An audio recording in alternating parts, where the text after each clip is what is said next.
Assalamu alaikum Facebook колдонуучулар, assalamu alaikum багбандар жамааты, саламатсыздарбы? Мына биз Ысык көлдөбүз. Мына көрүңүздөр туугандар, ушул көзүбүзгө көрүнүп турган жерлердин баардыгы эгилген эмес. Боп-бош жатат мына, көрүңүздөр.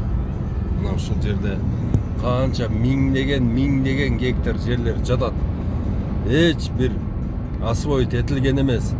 Ошон үчүн мына бул байларга, ушул колунда бар бизнесмен жигиттерге айтар элем. Келиңиздер туугандар, баягы мен айтып жүргөн 1200 метрлик тереңдикте каза турган буровой установканы алып келип туруп, ушул Кыргызстандын бардык ушундай өздөштүрүлбөгөн жерлерине суу тартып келип, суу чыгарып, казып бардыгын бак кылсак болот.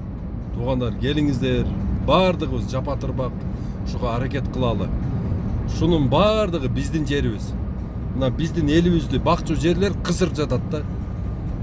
Келиңиздер туугандар, аракет кылайлы. Бардыгыбыз аракет кылайлы.